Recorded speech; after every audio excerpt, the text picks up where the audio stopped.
Shalom y bienvenidos a Vía Haftaj Israel, una frase hebrea que significa amarás a Israel. Esperamos que se queden con nosotros, ya que nuestro maestro, el Dr. Baruch, nos compartirá una enseñanza expositiva de la Biblia.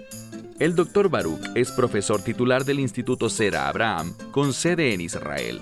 Aunque todos los cursos en el instituto se imparten en hebreo, el Dr. Baruch se complace en compartir esta enseñanza en inglés con doblaje al español. Para más información, visítenos en amarasaisrael.org o descargue nuestra aplicación móvil Mi Estudio Bíblico. Aquí está Baruch y la lección de hoy. Cuando la culpa de uno es expuesta, poco después viene el juicio.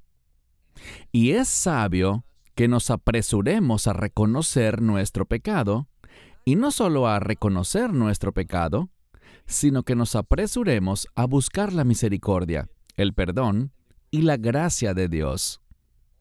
Todas estas cosas manifiestan un verdadero arrepentimiento, y el arrepentimiento debe estar fundado en el remordimiento y en la contrición. Desafortunadamente, muchas veces la gente hace algo malo y su maldad, su pecado, este acto queda expuesto, pero no tienen remordimiento, no se arrepienten. Y aún después de que su culpa ha sido pronunciada, no tienen remordimientos. Pero cuando llega el momento del juicio, de que se les imponga el castigo, a veces tienen una perspectiva muy diferente cuando ven que ese juicio se cierne inmediatamente sobre ellos. Bueno, en muchos sentidos, esto describe a Moab. Comenzamos la semana pasada en el capítulo 15, un pasaje conocido como la carga de Moab. Y vemos que el profeta Isaías está dando visiones, está revelando la verdad concerniente a lo que ha visto.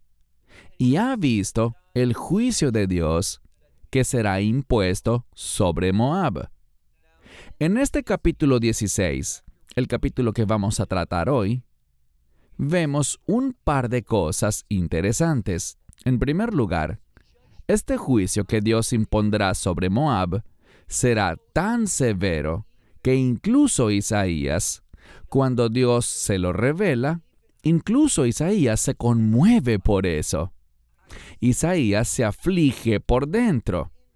En otras palabras, cuando ve este severo castigo que Dios impondrá sobre Moab, esto lo enferma físicamente y muestra los fuertes sentimientos emocionales que tenía con respecto a ser testigo del juicio y la ira de Dios. Muchas personas ubican este capítulo en conexión a la venida de Asiria, cuando en su camino a Judá llevaron a cabo la destrucción de Moab. Esa es una interpretación, pero cuando miramos algunos de los indicadores bíblicos dentro del capítulo 6, veremos que tiene mucho que ver con los últimos días. Y en forma reiterada, quiero sentar estas bases para ustedes, y son estas. Aun cuando la profecía habla de un día presente, y cuando digo presente, estoy hablando de los que oyeron esta profecía en su tiempo o poco después. Así que, desde nuestra perspectiva, es muy en el pasado, hace más de 2500 años. Y aunque esta escritura, algo de ella podría aplicarse a eso, yo sugeriría de manera muy firme que la mejor manera de entender esto es ubicándolo en los últimos días, cuando el juicio de Dios, incluso su ira, sea derramada sobre los enemigos de Israel, esas personas que habitan estos lugares geográficos. Lugares como Moab, al este de Israel, en lo que es la Jordania de hoy. Bueno, dicho esto, toma tu Biblia y ve conmigo al libro de Isaías, capítulo 16.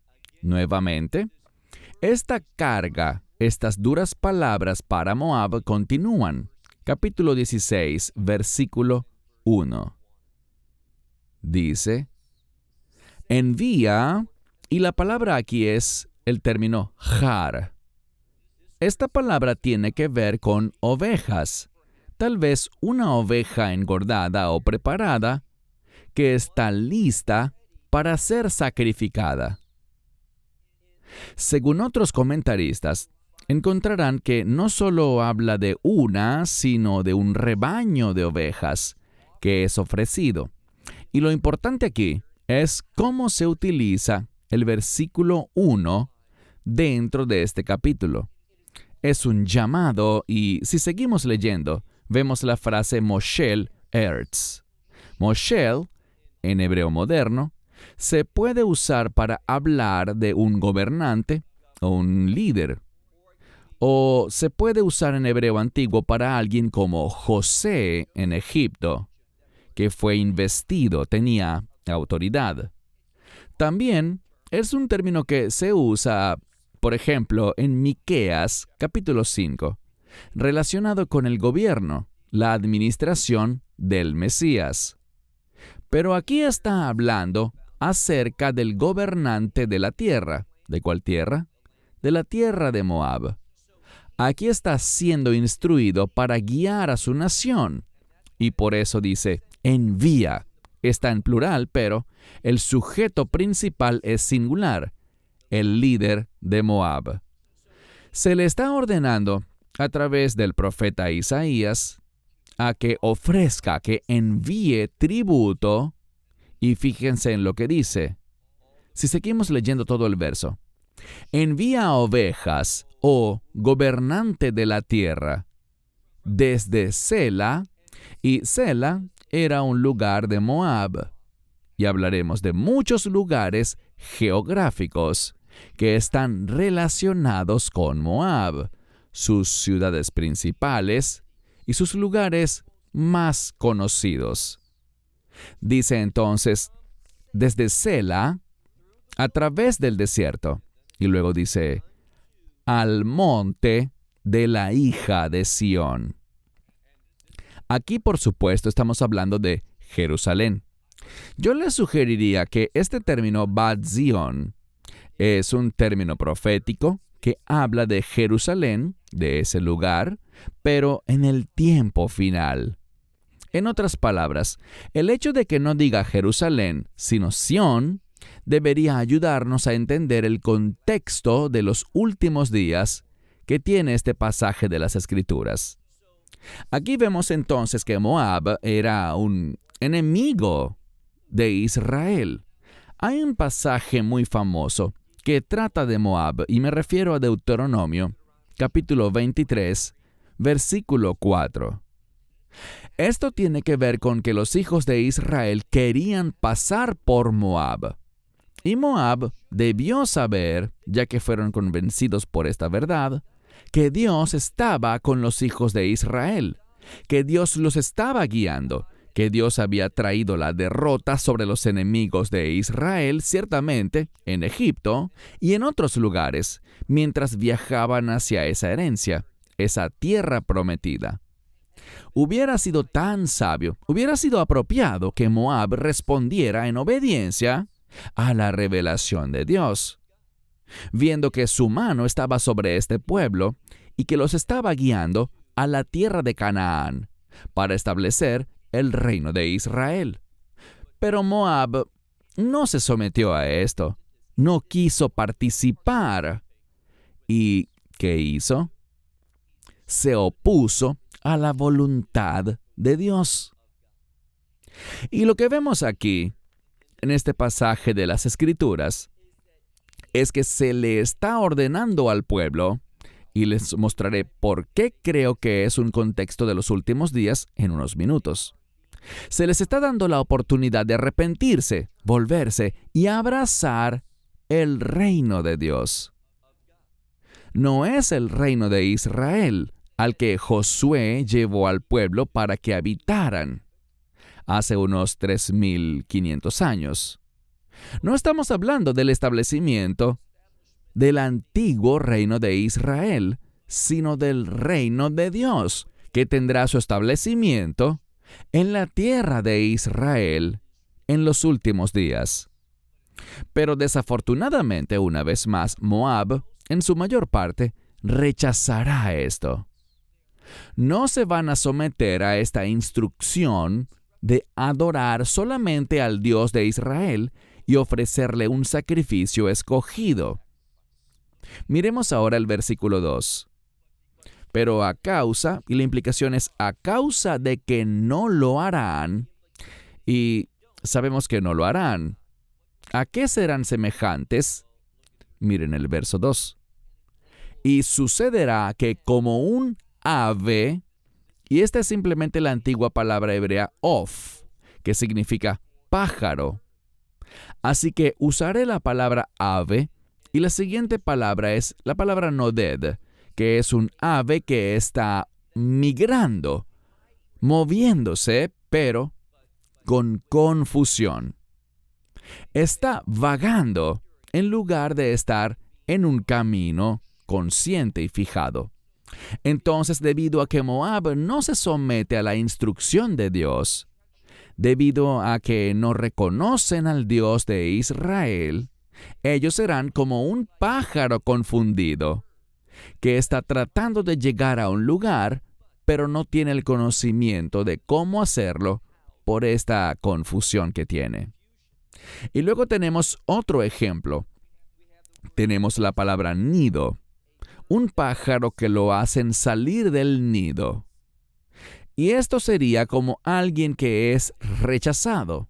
No se trata de un pichón de pájaro cuyos padres hacen que salga para que crezca, para que madure, para que comience su propia vida.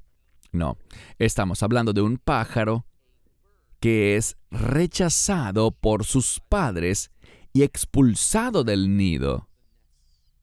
Y así será con quienes, así será con las hijas de Moab. Este es su destino eterno, debido a su persistente falta de fe.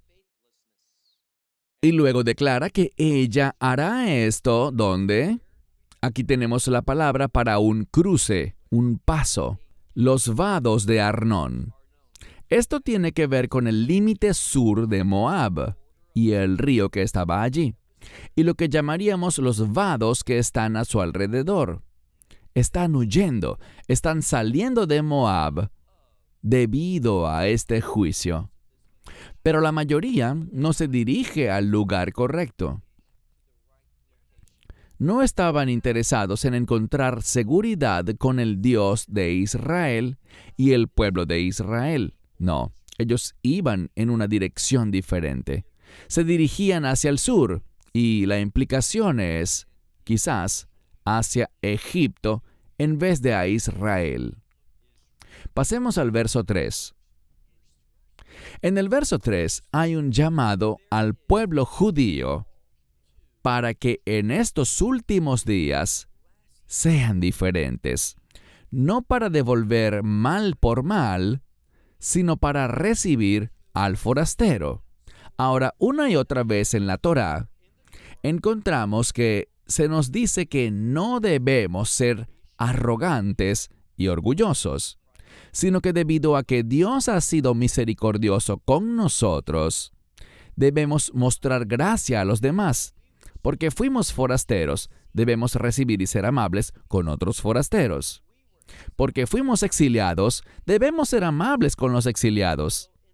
El verso 3 entonces habla específicamente al pueblo del pacto de Dios y les dice, trae consejo. Esto se relaciona con la idea de reflexionar basados en la instrucción de Dios. Y luego demostrar esa verdad, demostrar esa sabiduría que Dios ha dado. Así que tiene que ver con poner el consejo en acción, traer el consejo de Dios a una situación. Fíjense en lo que dice, Asu flilah. Asu quiere decir hacer. Creo que muchos traductores ponen este término como ejecutar, pero simplemente significa haz esto. Y luego está la palabra flilah, que es la palabra para un código penal, que significa hacer justicia. Es decir, que Israel está siendo llamado, en medio de esto, a recordar el consejo de Dios, sus instrucciones, reflexionar, meditar en su palabra, para que puedan ejecutar justicia. Luego dice, y yo pondré como la noche tu sombra. ¿Cuándo? En pleno mediodía. ¿Qué está diciendo Dios aquí? Y permítanme decir que, para entender este capítulo correctamente, tuve que invertir mucho tiempo, mucho examen del texto, mucha oración. Y lo que menos me ayudó fue mirar lo que escriben los comentaristas. Y la razón es esta. Algunos de los comentaristas más populares que se encuentran en Internet son aquellos que tienen una metodología muy incorrecta para publicar sus comentarios. Lo que hacen es esto. Buscan a muchos otros comentaristas y toman algunos de los más populares, los más conocidos, y exponen sus puntos de vista. Pero aquí está el problema. A menudo hacen esto sin pensar en el contexto. Es decir, toman los puntos de vista predominantes para un versículo y luego toman otros puntos de vista prominentes que encuentran para el siguiente versículo. Pero muchas veces no hay una continuidad. Están tomando cada versículo casi en forma independiente del que lo precede o del que le sigue. Y eso lleva a la confusión. Por eso cuando se confía solo en los comentarios, a menudo el mensaje del texto realmente no es claro. Así que, en el versículo 3 vemos algo. Dios le está diciendo al pueblo judío que usen el consejo, su instrucción, que ejecuten la justicia y hagan de la sombra su sombra en la noche, como el mediodía.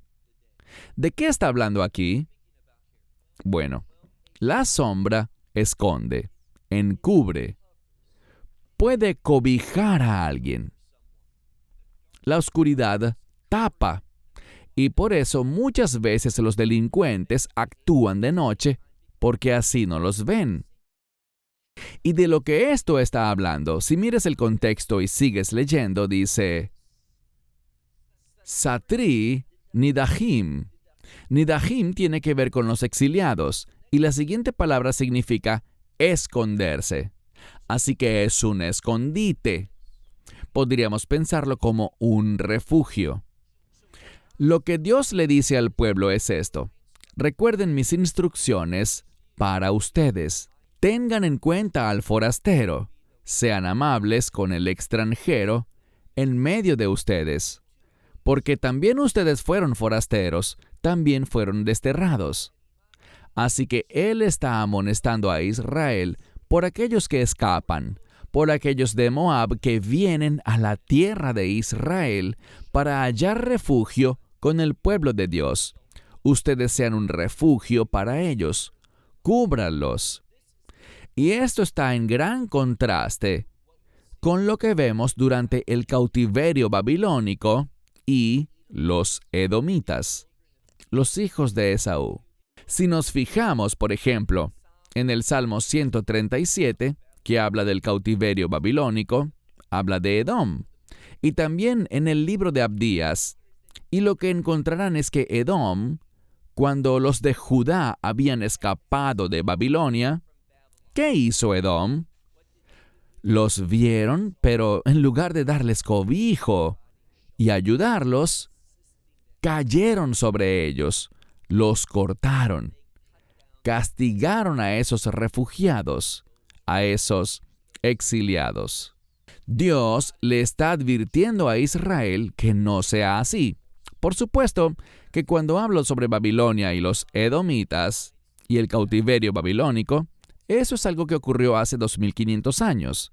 Pero este es un consejo para Israel en los últimos días.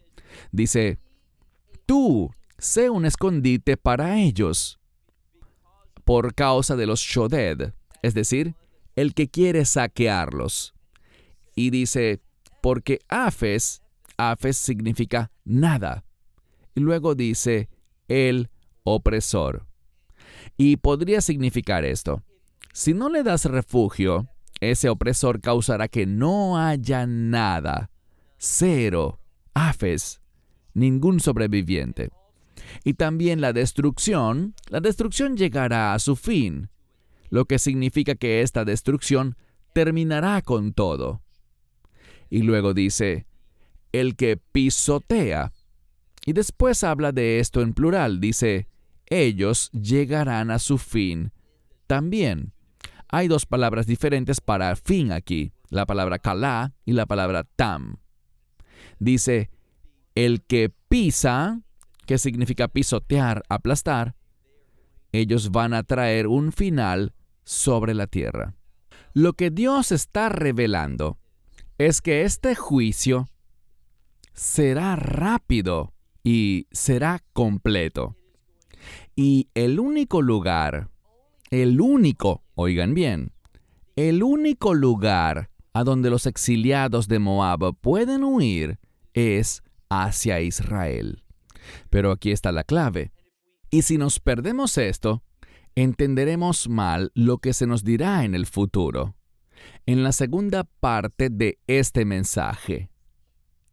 El tiempo de huir, el tiempo de irse, el tiempo de responder es ahora, no en medio de aquel juicio. Si esperas hasta el final, no vas a sobrevivir, porque el opresor oprimirá a todos. No sobrevivirá ninguno, 0 sobrevivientes. Si esperas hasta el final, el que pisotea traerá una destrucción total. Así que, esto es lo que la Escritura le está diciendo a Moab. Y la revelación está aquí a través del profeta Isaías. Miren ahora el verso 5. Yo resaltaría este versículo porque para mí, el versículo 5 es el versículo clave que nos dice que esta profecía ciertamente tiene implicaciones significativas para los últimos días. Habla de una transición de este mundo al reino, el reino sobre el cual el Mesías Yeshua gobernará durante ese reino milenial. Y la razón por la que digo esto, si miran lo que dice el verso 5, creo que es bastante clara. Ve'juhan ba'chesed kiseh. Examinemos estas palabras con mucho cuidado. La palabra juhan significa será establecido. ¿Qué será establecido? Bueno, la tercera palabra que leí es kiseh y significa trono. Así que un trono será establecido y será establecido ba'chesed, con gracia. En algunas Biblias dice misericordia, pero es una palabra mejor que habla de la bondad amorosa de Dios que viene a través de una ofrenda de pacto. Es muy importante que veamos que la gracia es la bondad de Dios, su amor inquebrantable que está disponible, pero solo a través de un pacto, solo por medio de un pacto. Y esta escritura dice, al tener la letra Vav enfrente de esta palabra, nos dice que estamos hablando del futuro. Dice que el trono, con gracia, será establecido, y Él se sentará sobre él en verdad. ¿Quién es el que se sentará sobre él? Noten que dice, Be'ohel David, en el tabernáculo de David. Obviamente, en este momento, David ya no está. Estamos hablando de un mínimo de 200 años después de David, que fue cuando esta profecía fue dada. Y cuando se usa el término David, después de la muerte del rey David, el hijo de Isaí, sabemos que esto es una ayuda hermenéutica que nos contribuye, nos facilita darnos cuenta de que estamos hablando del Mesías. Y no solo del Mesías, sino más bien de la era mesiánica, la era del reino. Entonces, este trono que será establecido con gracia es el trono del Mesías en el reino milenial. Y dice que Él será Shofet. Él es un juez y va a exigir justicia. Y rápidamente Él traerá justicia. Así que el versículo 5 es clave para ayudarnos a entender el contexto apropiado, el contexto principal para el capítulo 16. Y les reitero mi sugerencia de que gran parte de Isaías habla de cosas usando eventos más antiguos, pero es con la intención de que entendamos su importancia para los tiempos finales, y hace que los tiempos finales sea el mensaje central del texto. Verso 6. Hemos oído, y esto se refiere al líder de Moab. Hemos oído, y luego está la palabra Gaón, que significa alguien que es muy inteligente. Pero a menudo hablamos de una inteligencia mundana. Y esa inteligencia mundana puede llevar al orgullo. Gramaticalmente, hay una estrecha relación entre la palabra inteligencia y la palabra orgullo.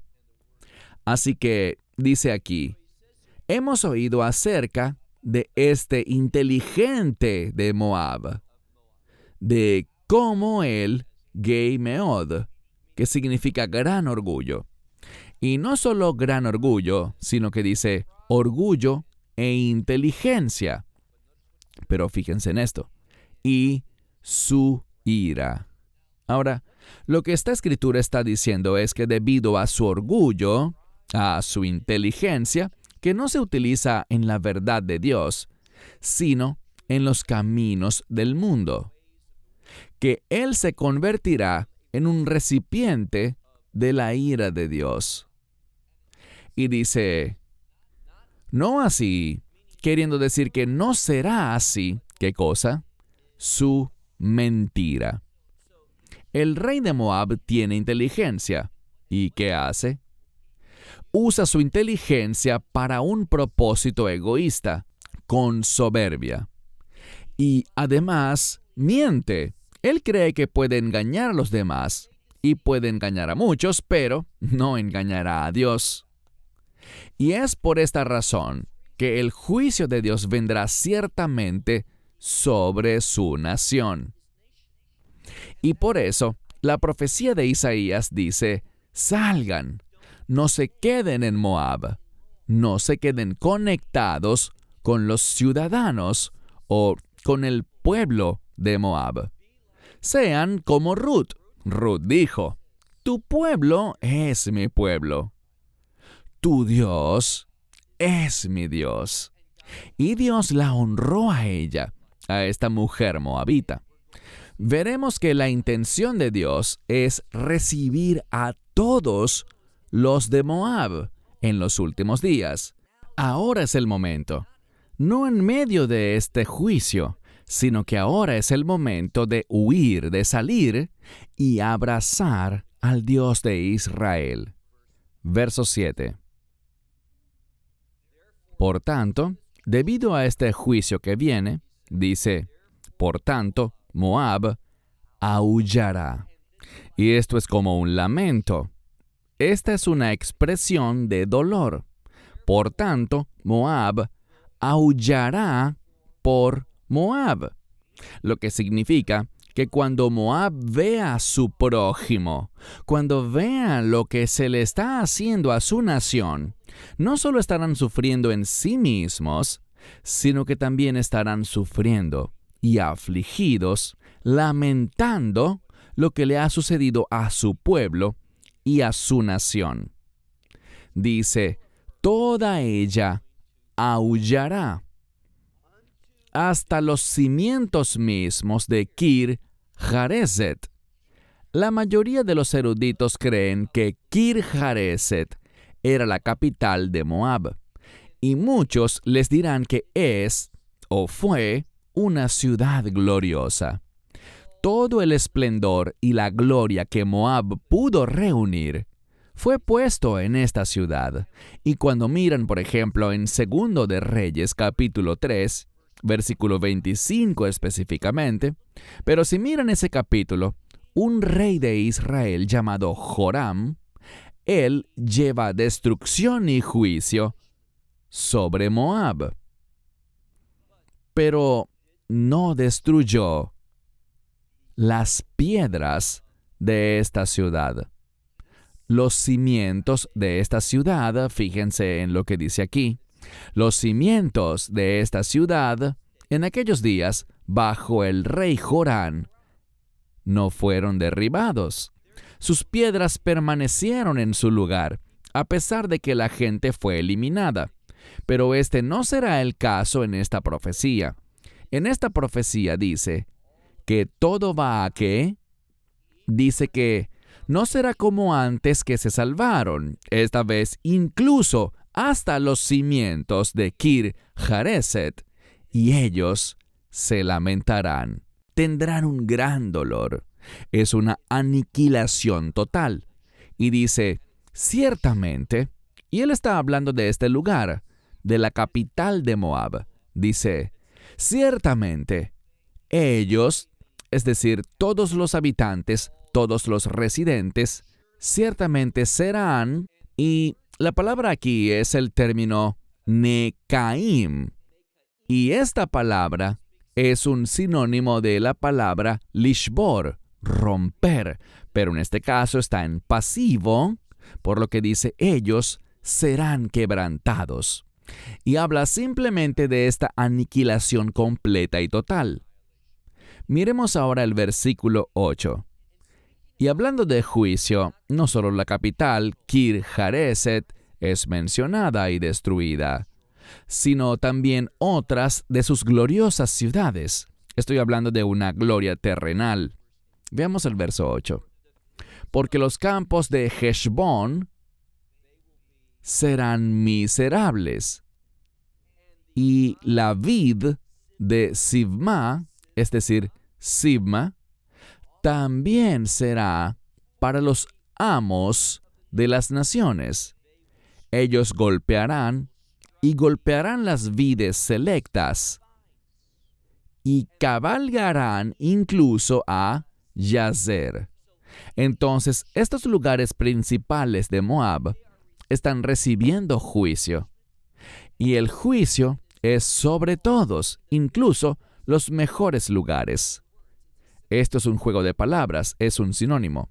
Tenemos la palabra Gefen y también la palabra Seruk. Seruk tiene que ver con una vid, Gefen es vid, pero esta palabra Seruk es incluso una vid mejor, superior, lo mejor de lo mejor. Así que ellos serán golpeados incluso hasta Yazer, otra ciudad importante, y vagarán por el desierto. Y sus brotes, y esto tiene que ver con el futuro, sus brotes, sus otras ramas serán abandonadas. Esta palabra, ditush, se refiere simplemente a abandonar para que se pudran. A nadie le importa, nadie le presta atención, nadie lo ve, nadie va allí. Quedó totalmente abandonado. Y dice, e incluso pasarán al mar. Es decir, estas ramas, para encontrar ayuda y auxilio, incluso llegarán hasta el mar, pero la implicación es que no será una fuente de rejuvenecimiento. Si una vid está buscando rejuvenecimiento, necesita agua pura. Por tanto, aunque siga buscando y no encuentre nada hasta el punto de llegar al mar, no sacará ningún resultado positivo de esto. Verso 9. El verso 9 habla del profeta Isaías. Se le está dando esta visión que nos está compartiendo y fíjense cómo responde a ella. Verso 9.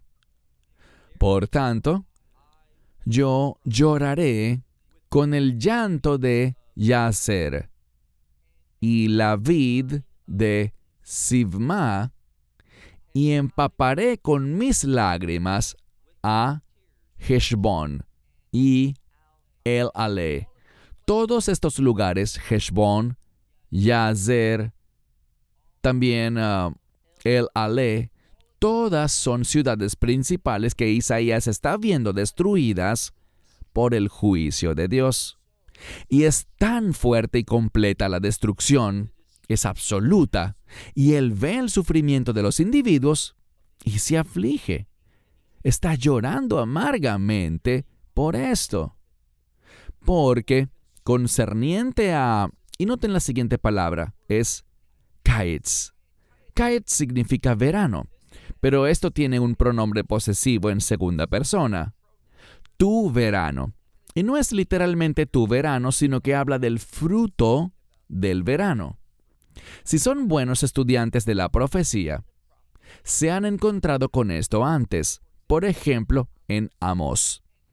El fruto que se produce en verano, al momento de la cosecha, algunos de estos frutos son muy buenos, los recoges de inmediato, pero algunos no han madurado.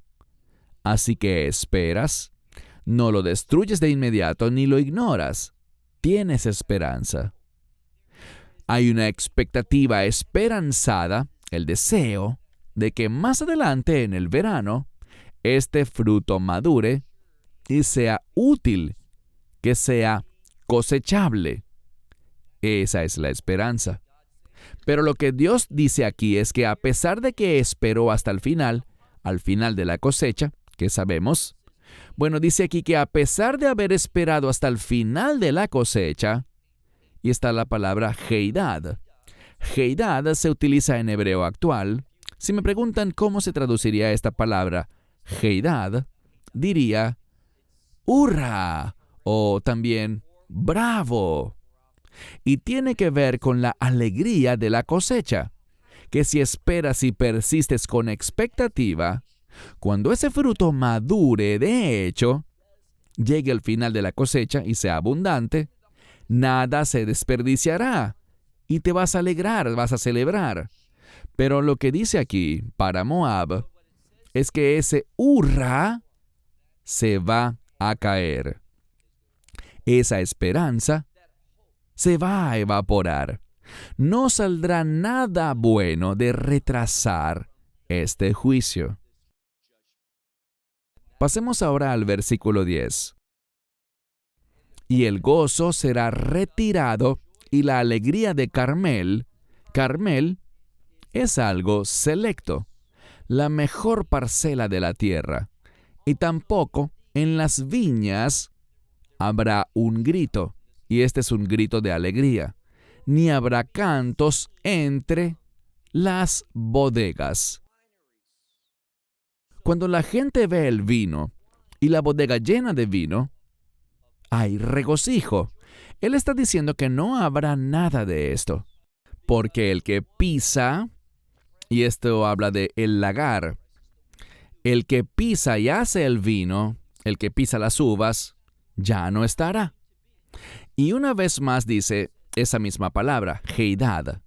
Dice Heidad, y fíjense en esta palabra, Hishbati. Esto significa llevar algo a su final. Es la misma palabra para Shabbat. Shabbat es un cese, es un alto. Y lo que está diciendo es que para Moab ya no habrá más cosecha. No hay nada bueno que vaya a salir de ella. Todo lo que tiene que ver con Moab llegará a un fin eterno por medio del juicio de Dios. Verso 11. Una vez más el profeta ve esta visión.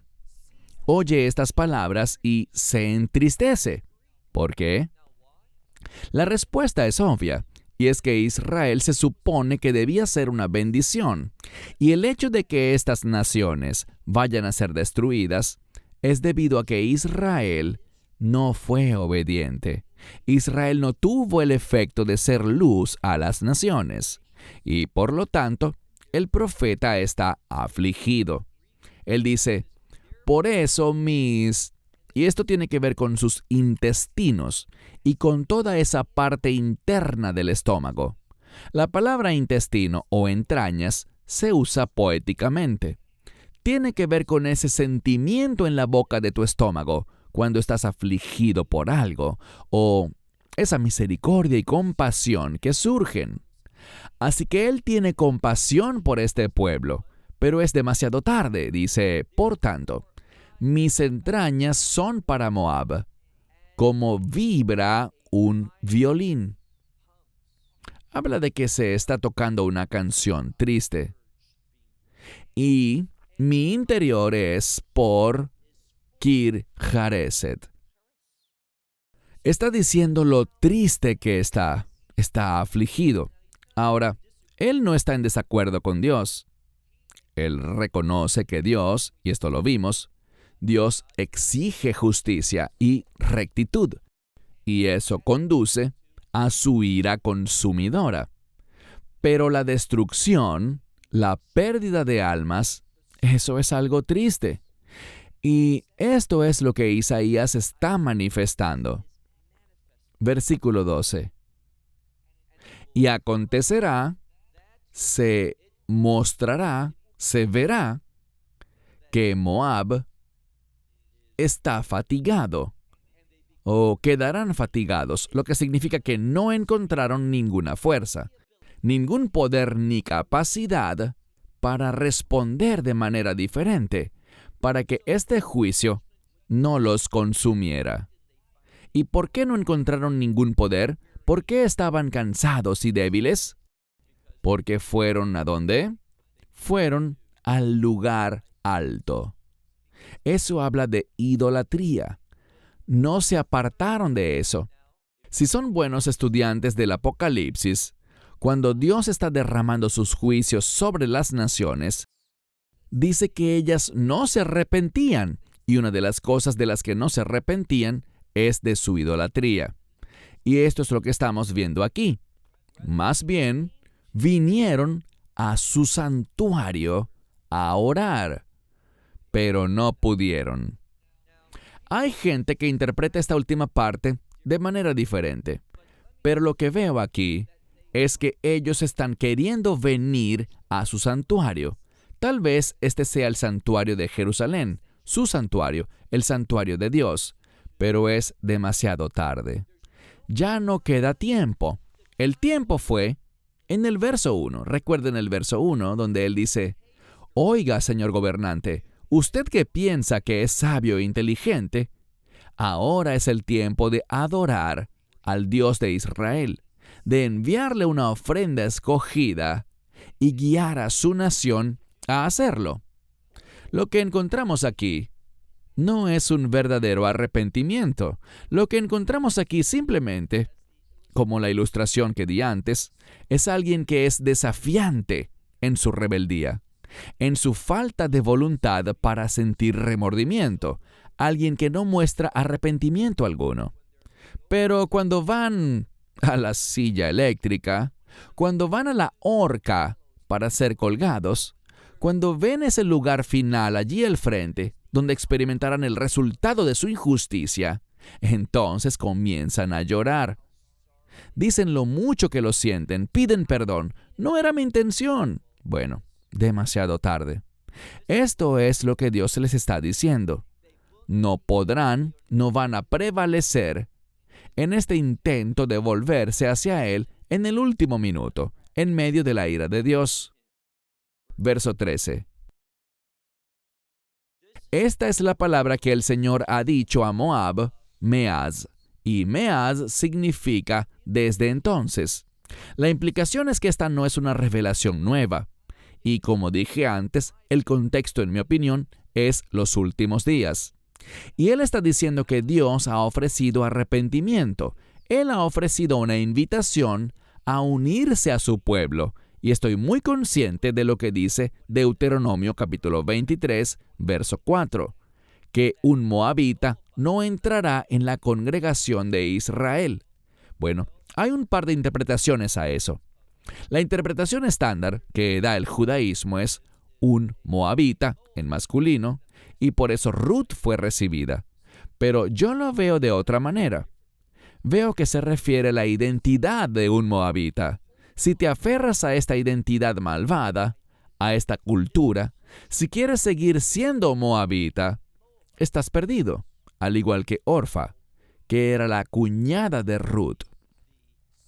Ruth se volvió y dijo: tu pueblo será mi pueblo, y tu Dios será mi Dios.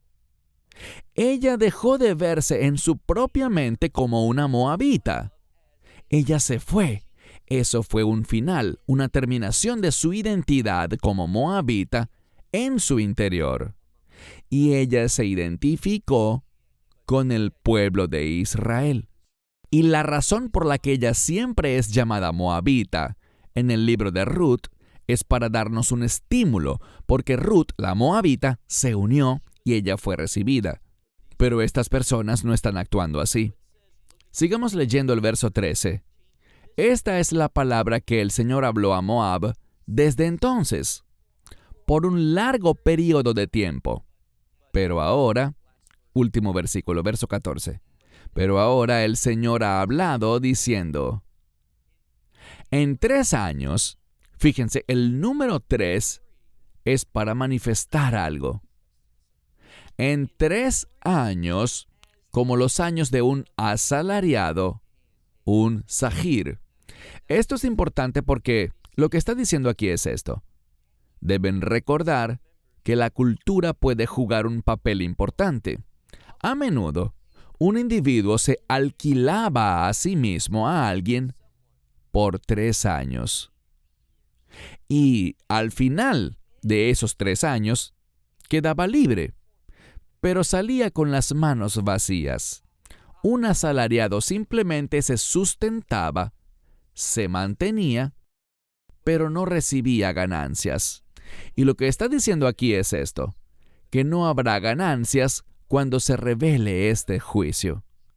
No habrá nada que provenga de esa mentalidad, de ponerse bajo la filosofía moabita, de la idolatría moabita, de la identidad moabita. No ganarán nada con eso. El resultado de eso es nada. Finalmente, dice, y la gloria de Moab, y esta es la gloria terrenal que se desvanece, ella será debilitada. Y esta palabra significa que algo se hace ligero, y la implicación aquí es que la gloria de Moab, yo lo traduciría así, será insignificante. Y es una advertencia para nosotros. Lo que podemos deducir de esto desde el punto de vista de la aplicación es, cuando tenemos la identidad equivocada, cuando no somos identificados como siervos del Dios vivo, como discípulos del Mesías Yeshua, Jesús de Nazaret, cuando no tenemos esa identidad, ¿qué pasará? Todo será insignificante en nuestra vida. Piensen de esta manera. El Mesías enseñó, ¿qué importa si ganas el mundo entero, pero pierdes tu alma? Al final, todo lo que has adquirido será insignificante cuando venga el juicio de Dios. Y eso es lo que le dice. Esa gloria que perteneció a Moab, estas ciudades gloriosas que hemos mencionado, todas ellas serán reducidas a algo insignificante. Dice, entre todo, Jamón Jarab. Esto es redundante. La palabra jamón significa muchos o grandes, en abundancia, y la palabra Jarab significa lo mismo. Así que cuando dice aquí, Jamón Jarab, habla de su gran abundancia, de la riqueza de la riqueza que ella multiplicó y acumuló. Todo eso se convirtió en nada, en insignificante. Y el remanente, y alabado sea Dios, habrá un remanente, pero el remanente, me'at mizar. La palabra me'at significa poco y mizar, pequeño. Así que de la misma manera que tenemos Hei Hamon Harab, muy grande, en abundancia, tenemos exactamente lo contrario aquí, muy pequeño, insignificante y reducido. No habrá, y algunas Biblias dicen débil, pero no es la palabra débil, es la palabra poderoso, pero hay una negación antes. Así que dice, ella no será poderosa, ella no tendrá fuerza, y la implicación de eso es que será débil. La idea que comunica es que no hay nada de estabilidad, no hay nada que perdure, no hay nada que persevere. Moab será totalmente destruido. Y el mensaje para nosotros es que no queremos tener la identidad equivocada. No queremos estar entre las personas equivocadas. Queremos dejar aquellas cosas que están en conflicto y contrastan con las cosas de este mundo, para abrazar las instrucciones de Dios y unirnos con el pueblo de Dios en la tierra de Dios, haciendo la voluntad de Dios. Eso no produce juicio en un sentido consumidor, sino que produce las bendiciones eternas de Dios. Cierro con eso hasta la próxima semana. Shalom desde Israel. Esperamos que te hayas edificado con el mensaje de hoy y lo compartas con otros. Te invitamos a seguir nuestros estudios cada semana por este canal y por el portal de YouTube de Amarás a Israel. También puedes descargar nuestra aplicación móvil gratuita, Mi Estudio Bíblico. Finalmente, para obtener más información sobre nosotros, visita nuestra web amarasaisrael.org, donde encontrarás otras conferencias de Baruch en audio, video y texto. Hasta el próximo programa. Que el Señor te bendiga en Yeshua HaMashiach, Jesús el Mesías, mientras caminas con Él. Shalom desde Israel.